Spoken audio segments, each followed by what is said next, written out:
حکومت کا موجودہ صورتحال میں پیٹرولیم مصنوعات کی قیمتوں کا ہفتہ وار جائزہ لینے پر غور۔ ذرائع کے مطابق وزارت توانائی نے تجاویز پر ورکنگ تیار کر کے وزیر اعظم کو بریفنگ دی، جس کے تحت پیٹرولیم مصنوعات کی قیمت 15 دنوں کے بجائے ہفتہ وار ریوائز کرنے کی تجویز پیش کی گئی۔ اس طرح پیٹرول اور ڈیزل کی قیمتیں انٹرنیشنل مارکیٹ کی مسابقت سے ایڈجسٹ کی جائیں گی۔ ذرائع کا کہنا ہے کہ وزیر اعظم معاشی ٹیم کی مشاورت سے قیمتوں کو ریوائز کرنے کا فیصلہ کریں گے۔ صورتحال سنگین رہنے کی صورت میں وفاقی حکومت کی جانب سے جلد فیصلہ متوقع ہے۔ دوسری جانب وفاقی حکومت کی جانب سے پیٹرولیم مصنوعات کی قیمت ذخیرہ اندوزوں کے خلاف بھی مانیٹرنگ سخت کر دی گئی ہے۔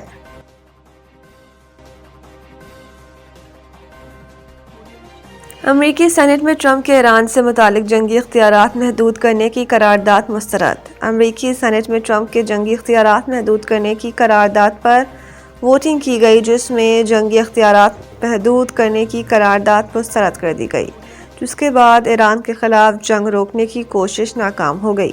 امریکی سینکوم اکثریت نے ٹرمپ کی ایران کے خلاف فوجی مہم کی حمایت کی۔ 100 رکنی ایوان میں 52 کے مقابلے 47 ووٹوں سے قرارداد مسترد کی گئی۔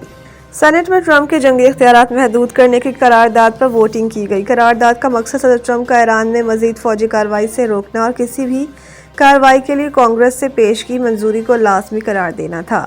تاہم ریپبلکن اراکین نے موقف اختیار کیا ہے کہ صدر ٹرمپ بطور کمانڈر ان چیف ملکی دفاع کے لیے محدود فوجی کارروائی کا اختیار رکھتے ہیں، جبکہ ڈیموکریٹکس نے موقف اختیار کیا ہے کہ صدر ٹرمپ نے کانگریس کو نظر انداز کیا۔ قرارداد کے حامیوں کا کہنا ہے کہ وہ اس معاملے کو چھوڑیں گے نہیں، جبکہ بعض ریپبلکن سینیٹرز نے بھی عندیہ دیا ہے کہ اگر ایران کے ساتھ تنازع طویل ہوا تو وہ انتظامیہ سے وضاحت طلب کریں گے۔ دوسری جانب امریکی ایوان نمائندگان میں بھی جنگی اختیارات محدود کرنے کی قرارداد پر بحث جاری ہے، جہاں اس معاملے پر مزید سیاسی کشیدگی کا امکان ظاہر کیا جا رہا ہے۔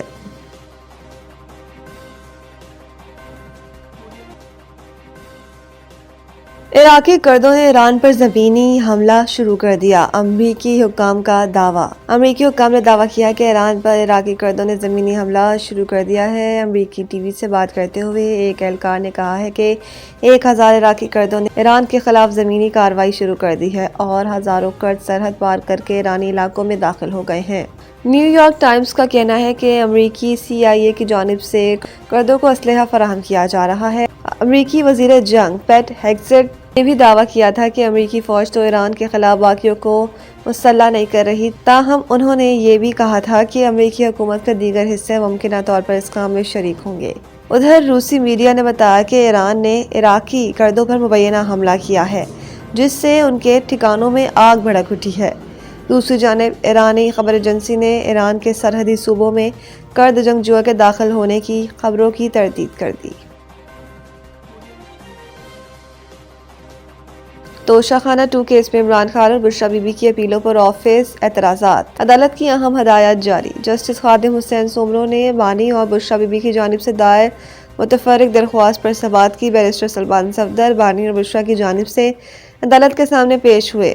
وکیل سلمان صفدر نے دلائل میں کہا کہ معذرت چاہتا ہوں، دوبارہ آپ کے پاس آنا پڑا۔ کچھ اعتراضات آفس نے لگائے تھے، میں نے اپیل وقت پر دائر کی۔ 20 دسمبر کو سزا کا فیصلہ ہوا، 29 دسمبر کو اپیلیں دائر کی اور اپیلیں دائر کرتے ہوئے مصدقہ نقل فیصلے کی اپیل کے ساتھ لگائی تھی۔ بیرسٹر سلمان صفدر نے کہا ہے کہ آفس نے اعتراضات کے حوالے سے ہمیں کچھ نہیں بتایا تھا۔ جب ہم نے سزا معطلی کی درخواست دائر کی تو 14 فروری ہمیں بتایا گیا آپ کی اپیلوں پر اعتراض طے شدہ اپیل ایک دفعہ دائر ہو جائے تو اس کو وقت پر ہی دائر کہیں گے۔ سپریم کورٹ کا فیصلہ موجود ہے، جس کے مطابق غلطی ہماری طرف سے نہیں ہے۔ جسٹس خادم حسین سومرو نے ریمارکس دیے کہ 21 اور 22 سال وکالت کے بعد یہ ہے کہ وکیل جب اپنی فائل چھوڑ دیتا ہے تو یہی ہوتا ہے۔ عدالت نے آفس اعتراضات اونچی آواز میں پڑھنے کی ہدایت کی۔ بانی اور بشریٰ بی بی کی اپیلوں پر اعتراضات ختم نہ ہو سکا۔ عدالت نے اعتراض ختم کرنے کے لیے نئی درخواستیں دائر کرنے کی ہدایت کر دی۔ عدالت نے کیس کی مزید سماعت غیر معینہ مدت کے لیے ملتوی کر دی۔ Hockey world cup qualifier, Pakistan کو سیمی فائنل میں جاپان کا چیلنج درپیش۔ مصر کے شہر اسماعیلیہ میں جاری ورلڈ کپ کوالیفائر مقابلوں کے سیمی فائنلز میں پاکستان کا مقابلہ جاپان اور انگلینڈ کا ملیشیا سے ہوگا۔ گروپ بی کے آخری میچ میں پاکستان نے آسٹریا کے خلاف 2 کے مقابلے میں 4 گول سے کامیابی حاصل کی۔ اس جیت کے ساتھ پاکستان اپنے گروپ میں ناقابل شکست رہا اور پہلی پوزیشن پائی۔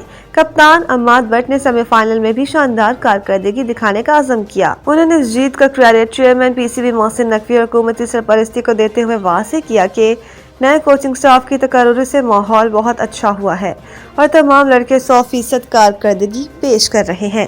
عماد بٹ نے کہا کہ سیمی فائنل کی اہمیت کا اندازہ ہے، اس لیے پورا زور لگا کر ورلڈ کپ میں کوالیفائی کر کے قوم کو تحفہ دیں گے۔ ہاکی ورلڈ کپ رواں سال 15 اگست سے ہالینڈ اور بیلجیم میں شیڈول ہے۔